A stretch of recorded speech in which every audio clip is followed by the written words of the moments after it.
तो दोस्तों आज मैं एक्सप्लेन करने वाला हूँ रिसेंटली रिलीज करी गई एक काफी अच्छी हॉरर मूवी को, जो कि सेम नाम के ही गेम से इंस्पायर्ड होकर बनाई गई है, जिसका नाम है द मॉर्चुअरी असिस्टेंट। इस मूवी का जो कॉन्सेप्ट है मुझे काफी बढ़िया लगा, आपको भी देखकर मजा आएगा। और हाँ, ये जो मूवी है वो प्रॉपर हॉरर मूवी होगी, यहाँ पर कुछ भी आलतू फालतू नहीं होगा। और रिसेंटली मैंने something very bad is going to happen series को एक्सप्लेन किया, इनकेस आपने मिस कर दिया जाकर देख लीजिए, उसका लिंक आपको नीचे डिस्क्रिप्शन पिन कमेंट में मिल जाएगा। तो चलिए अब बिना किसी देरी के चलते हैं सीधा वीडियो की तरफ।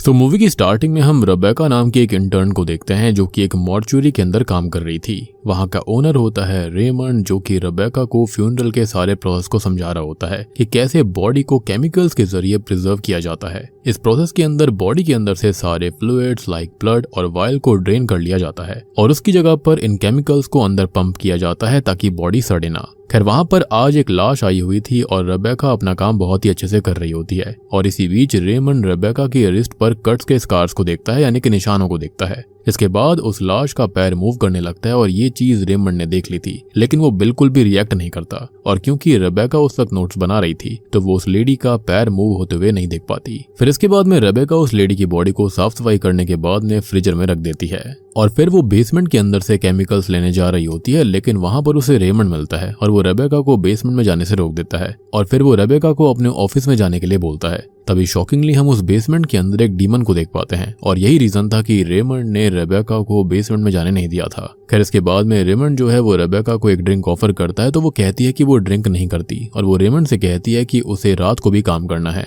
लेकिन इस चीज के लिए रेमंड ने साफ इनकार कर दिया था। और हमको एक बात और पता लगती है कि रेमंड उस मॉर्चुरी के अंदर किसी को भी एंटर नहीं होने देता। फिर इसके बाद में रेबेका अपने घर जाकर सो जाती है। मीनवाइल मॉर्चुरी के बेसमेंट के अंदर हम रेमंड को देखते हैं और वहां पर कोई और भी मौजूद था जिसको चेन्स में बांधा गया था, लेकिन वो व्यक्ति हमको दिखाया नहीं जाता। फिर अगली सुबह जब रेबेका उठती है तो वो टेबल पर एक नोट पड़ा देखती है जिसके ऊपर किसी तरह का सिंबल बना हुआ था, लेकिन रेबेका अभी उस पर इतना ध्यान नहीं देती और वो काउंसलिंग के लिए चली जाती है। और यहाँ पर मैं आपको पहले ही बताना चाहूंगा कि असल में रेबेका को ड्रग्स और अल्कोहल की एडिक्शन थी और उसकी एडिक्शन बहुत ही ज्यादा बढ़ गई थी। और ये सब तब शुरू हुआ था जब रेबेका 15 साल की थी और तभी उसके डैड भी गुजर गए थे। खैर 1 साल पहले ही रेबेका को कैली मिली थी, जिसकी हेल्प से आज रेबेका को 1 साल हो गया है और अब वो ठीक है, यानी कि उसने ड्रग्स एडिक्शन छोड़ दी है। खैर रेबेका वहां पर एक स्पीच देती है और वहीं पर हम उसकी ग्रैंड माँ को भी देख पाते हैं। खैर इसके बाद में रेबेका जब स्पीच देकर जाने लगती है तो उसे वहां पर एक व्यक्ति दिखता है जिसको देखकर वो थोड़ा सा पैनिक करने लगी थी। खैर अब वो अपनी ग्रैंड मदर के साथ में थोड़ी देर बात करती है और फिर इसके बाद कैली उसके पास आती है और उसके साथ कुछ बातें करने लगती है और फिर रेबेका अपने घर जाने लगी थी।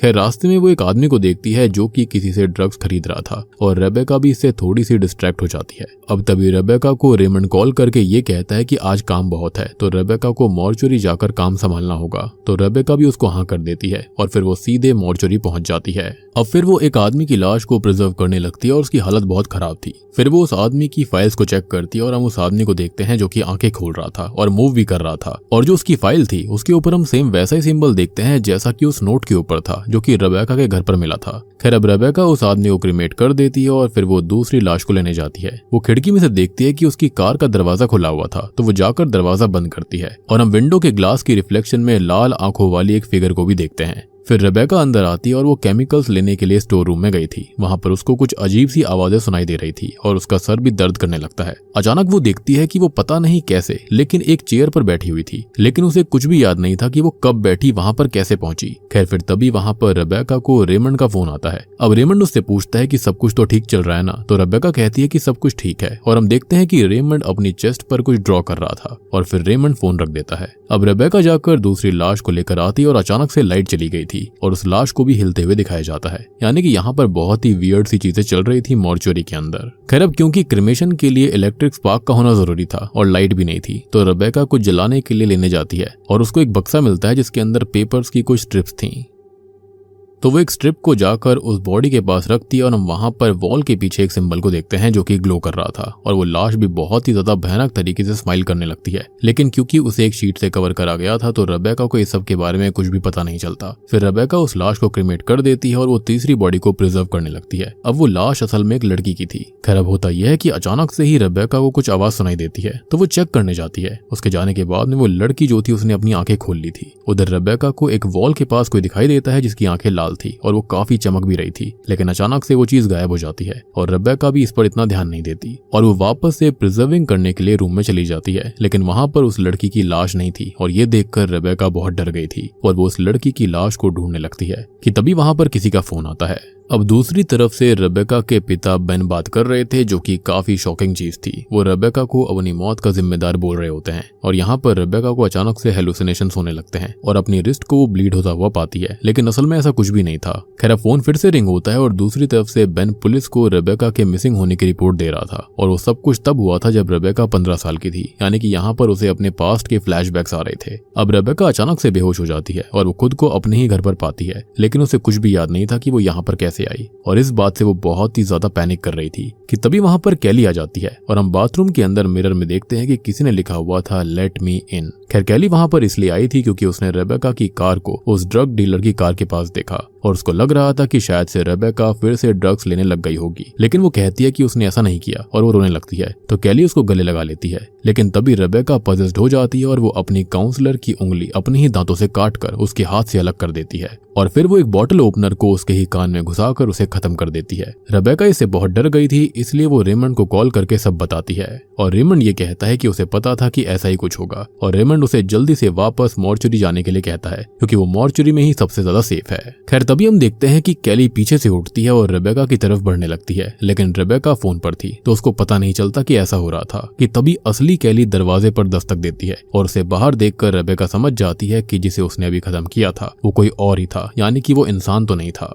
अब रेबेका जल्दी से ही मॉर्चुरी जाती है क्योंकि ऐसा ही उसको रेमंड ने कहा था। वहां पर उसे रेमंड सारी बात बताता है कि वो मॉर्चुरी असल में एक जेल है, जी हाँ, जो कि डीमंस को वहां पर कैद करके रखती है। अब तक हमने बहुत सारी ऐसी चीजें देखी थी, लेकिन डीमंस वाली जेल काफी इंटरेस्टिंग कॉन्सेप्ट है। अब देखो बात कुछ ऐसी है कि वो मॉर्चुरी असल में हेल का एक गेट है और वहां से डीमंस आते रहते हैं और रेमंड का काम है उन डीमंस को क्रीमेट करके वापस हेल में भेजना और कोई डीमन किसी इंसान को यहाँ पर डायरेक्टली पजेस नहीं कर सकता, इसलिए वो इन लाशों में छुपकर रहता है और यहाँ पर टाइम टू टाइम इंसान को तोड़ने की कोशिश करता है, जैसे कि वो रेबेका को उसके ड्रग्स की लत की वजह से तोड़ने की कोशिश कर रहा था। यानी कि अब तक जो कुछ हो रहा था वो इनडायरेक्टली उसको पजेस करने की तैयारी थी। और देखो अगर टाइम से पहले वो लाश जला दी जाए जिसके अंदर वो डीमन छुपा हुआ है, तब वो पर्सन पोजीशन से बाहर निकल जाएगा। लेकिन अगर उन्होंने डीमन का नाम और वो कहां से आया है ये पता नहीं किया तो डीमन कभी भी वापस लौट कर नहीं जाएगा, यानी कि जहां से वो आया है वहां पर नहीं जा पाएगा। और क्योंकि अभी ये डीमन का नाम नहीं ले सकते थे क्योंकि उनको नाम पता ही नहीं था, इसलिए उन्हें डीमन का नाम और वो कहां से आया है इसका पता लगाना पड़ेगा और इसके लिए उन्हें पूरी मॉर्चुरी के अंदर वही स्ट्रिप्स जलाकर 4 सिंबल्स ढूंढने होंगे जो कि उन पेपर स्ट्रिप्स की लाइट में आग की तरह ग्लो करेंगे। और वो पेपर स्ट्रिप्स असल में बाइबल के पेजेस हैं,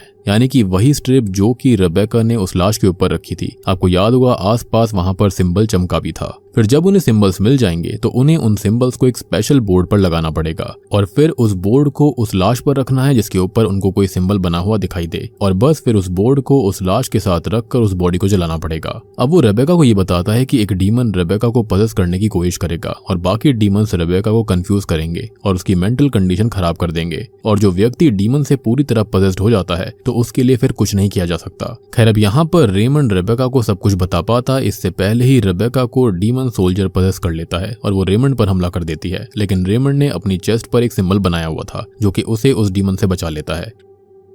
वो जल्दी से मॉर्चुरी के बाहर भाग जाता है और वो समझ गया था कि अब वो रेबेका के लिए कुछ नहीं कर सकता और अंदर रेबेका वापस होश में आ जाती है और अब वो खुद के सहारे थी और सबसे बड़ी बात कि जितनी इन्फॉर्मेशन उसको मिली थी उसी के साथ उसको सब कुछ करना होगा। खैर अब वहां पर उसको डीमंस हॉन्ट कर रहे थे और अब वो रेबेका की ग्रैंड मदर और उसके पिता का रूप लेकर उसको हॉन्ट करते हैं और बेन तो रेबेका के ऊपर ही हमला कर देता है, लेकिन रेबेका देखती है कि वो खुद अपने आप को ही हर्ट कर रही थी और उसने अपनी थाई को बुरी तरह से हर्ट कर लिया था, यानी कि यहाँ पर जो कुछ हो रहा था रियल नहीं था, यानी कि यहाँ पर मेंटल और अंदरूनी लड़ाई चल रही थी। बाहर अब रेमंड रेबेका को फोन कर रहा होता है और रेबेका उधर ऑपरेटिंग रूम में जाती है जहां पर उस लेडी की लाश अपने आप ही टेबल पर आ गई थी जो कि पहले गायब हुई थी। रेबेका इस पर ध्यान नहीं देती और वो अपनी थाई पर स्टिचेस लगाने लगती है कि तभी वो लाश मूव करती है, लेकिन रेबेका को वो नहीं दिखती। फिर जैसे ही रेबेका उसके पास से गुजरती है तो वो लड़की रेबेका को पकड़ लेती है, लेकिन वो उल्टा उस लड़की के हाथ को एक वायर से बांधकर उसे टेबल के साथ ही बांध देती है और फिर वो जाकर फोन उठाती है। वो रेमंड को सारी बात बताती है तो रेमंड उसको ये कहता है कि रेबेका को अपना खून उस लाश पर डालना होगा जिसे उस डीमन ने पजेस किया है, और फिर उसे उस लाश की बॉडी को क्रीमेट करना होगा। और रेबेका ठीक ऐसा ही करती है, लेकिन कोई भी फर्क नहीं पड़ता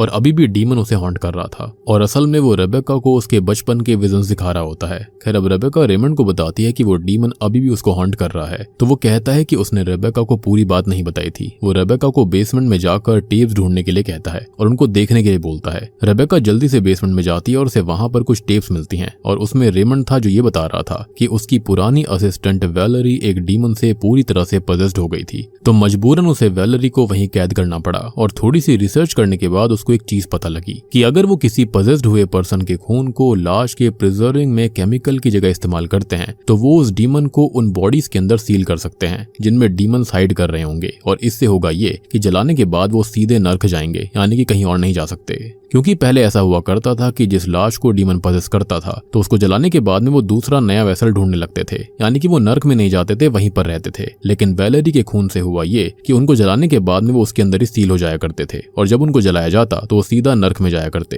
खैर, इन सब के लिए वो वैलेरी का खून इस्तेमाल कर रहा था और उसने वैलेरी को बेसमेंट के अंदर कैद करके रखा है। और अब आपको समझ में आया होगा कि आखिरकार बेसमेंट के अंदर वो कौन व्यक्ति था जिसको चेन से बांधा गया था। तो यहाँ पर ये रेमंड की पुरानी मॉर्चुरी असिस्टेंट थी।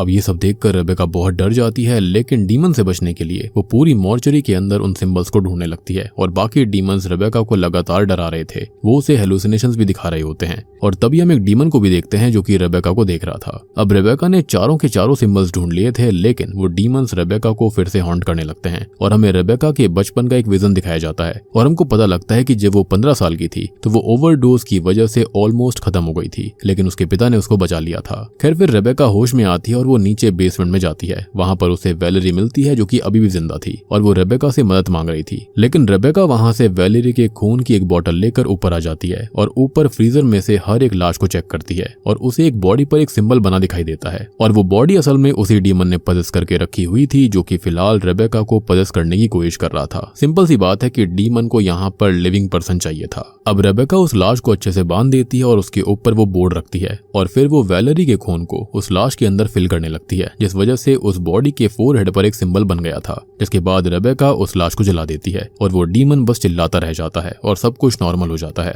खैर, फिर हमको एक फ्लैशबैक दिखाया जाता है कि बेन जब रेबेका को बचाने के लिए गया था तब वो वहां पर पत्थर से फिसलकर नीचे गिर गया था, जिस वजह से उसके सर में इंजरी हो गई और वो वहीं पर खत्म हो गया, और ये सब रेबेका ने देख लिया था। अब रेबेका को फिर से दिखाया जाता है जिसे लग रहा था कि सब ठीक हो चुका है, लेकिन जैसे ही वो वैलेरी को बचाने के लिए बेसमेंट का दरवाजा खोलती है तो उसे नीचे एक डीमन दिखता है, और तभी पीछे से बेन का रूप लेकर एक डीमन रेबेका को धक्का मारकर नीचे गिरा देता है और रेबेका इससे बेहोश हो जाती है। अब उसे अपने पिता बेन दिखाई देते हैं जो कि उसको ये कह रहे होते हैं कि जो भी बेन के साथ हुआ था उसमें रेबेका की कोई गलती नहीं थी और अब उसे खुद को गिल्टी समझना बंद करना होगा। फिर उसके बाद रेबेका होश में आती है और वो जल्दी से बेसमेंट में जाकर वैलेरी को उस बक्से में से फ्री करती है, लेकिन तभी अचानक से वैलेरी पजेस्ड हो जाती है और वो रेबेका पर हमला करने लगती है। लेकिन तभी वहां पर रेमंड आ जाता है और उसकी चेस्ट पर बने सिंबल को देखकर पजेस्ड हुई वैलेरी बहुत डर गई थी और अब वो वापस से बक्से में चली जाती है। खैर, अब फिर रेमंड रेबेका को सारी बात समझाता है क्योंकि रेबेका बहुत डरी हुई थी। वो बोलता है कि वहां पर ढेर सारे डीमंस हैं, लाइक वो डीमन जो रेबेका के डैड का रूप लेकर उसे हॉन्ट कर रहा था उसको वो मिमिक बुलाते हैं, और वो वही डीमन है जो कि बेसमेंट के अंदर था। और ऐसे बहुत सारे डीमंस और भी हैं, लेकिन सबसे ज्यादा परेशान मिमिक डीमन ही करता है। वो बताता है कि वो खुद सेम सिचुएशन से गुजर चुका है जिसमें से आज रेबेका गुजर रही है, और वो वैलेरी को मार भी नहीं सकता और ना ही उसको आजाद कर सकता है क्योंकि अब वो वैलेरी है ही नहीं, बल्कि उसको डीमन ने पजेस करके रखा है। मतलब ऐसा कहा जा सकता है कि उसका म्यूटेशन हो चुका है, यानी कि अब वो सेलुलर लेवल पर इंसान और डीमन मिक्स हो चुकी है। वो ये बोलता है कि वो बहुत टाइम से उन डीमन से लड़ता आ रहा है और रेबेका को उसका साथ देना होगा, इसलिए नहीं कि ये सब लोगों की भलाई के लिए है, बल्कि इसलिए क्योंकि उन दोनों को जिंदा रहना है और उन डीमन से बचना है, क्योंकि वो बाहर जाएंगे तो डीमंस उनको फिर भी परेशान करते रहेंगे। इट्स लाइक कि अगर आपने एक बार इस मॉर्चरी के अंदर कदम रख दिया तो डीमंस आपको बाहर भी हॉन्ट करेंगे। और देखो, ऐसा इसलिए भी है क्योंकि अगर उन्होंने ऐसा नहीं किया तो वो डीमंस उनको ढूंढ ही लेंगे, और वो चाहे जो कुछ भी कर लें वो डीमंस उनको वापस उसी मॉर्चरी के अंदर लेकर आएंगे और उन दोनों को शिफ्ट में काम करना पड़ेगा और डीमंस को उस मॉर्चरी से बाहर जाने से रोकना भी होगा, और ऐसा करने के लिए उन्हें पजेस्ड हुई लाश को जलाते रहना पड़ेगा। खैर, अब ये सारी बातें सुनकर रेबेका को कोई भी फर्क नहीं पड़ता और वो वहां से जाने लगती है, लेकिन बाहर उसे वही मिमिक डीमन दिखता है और उसको देखकर वो समझ गई थी कि उसे उन डीमंस को खत्म करना ही होगा, क्योंकि बाहर जाकर भी वो डीमंस उनको परेशान करेंगे ही। और बस इसी दृढ़ निश्चय के साथ में रेबेका जो होती है वो वापस से मॉर्चरी के अंदर चल देती है, यानी कि अब वो डीमंस को खत्म करेगी और बाहरी दुनिया को भी बचाएगी। और बूम, इसी के साथ में द मॉर्चुरी असिस्टेंट मूवी यहीं पर खत्म हो जाती है। तो दोस्तों ये थी द मॉर्चुरी असिस्टेंट फिल्म की कहानी। ये मूवी असल में एक वीडियो गेम के ऊपर आधारित है। सो इसके अंदर अगर रेबेका अपनी शिफ्ट खत्म होने से पहले सही लाश को आइडेंटिफाई करके उसको नहीं जलाती तो गेम ओवर, यानी कि फुल पोजेशन। और क्योंकि वहां पर और भी डीमंस हैं जो कि रेबेका को हॉन्ट करते रहेंगे या फिर कोई और भी व्यक्ति हो सकता है, तो रेबेका को उनसे बचकर सही बॉडी को आइडेंटिफाई करके जलाना ही होगा। अब देखो जो मूवी का अंत है वो दो बातों को इंडिकेट करता है। पहला ये कि रेबेका पास्ट के ट्रॉमा को भूल गई थी और उसने सारे डरों को खत्म कर दिया, और असल में वो जो मिमिक डीमन है वो रेबेका के ड्रग एडिक्शन को भी रिप्रेजेंट कर रहा था। यानी कि रेबेका ने भागने के बजाय उस डीमन यानी कि अपने ड्रग एडिक्शन से लड़ना चुना, और ये तब तक चलता रहेगा जब तक हर एक डीमन को रेबेका और रेमंड वापस नर्क में नहीं भेज देते। तो उम्मीद करता हूं कि आपको वीडियो और मूवी का कॉन्सेप्ट अच्छा लगा होगा। वीडियो अच्छी लगी है तो लाइक कर दीजिए, चैनल के ऊपर नए हो तो सब्सक्राइब कर लो। और रिसेंटली मैंने something very bad is going to happen series को एक्सप्लेन किया है, जो कि नेटफ्लिक्स की लेटेस्ट हॉरर सीरीज है। इनके सामने मिस कर दिया, जाकर देख लीजिए, उसका लिंक आपको नीचे डिस्क्रिप्शन पिन कॉमेंट में मिल जाएगा। तो मैं आप सबको मिलता हूँ अगली वीडियो के साथ में, तब तक के लिए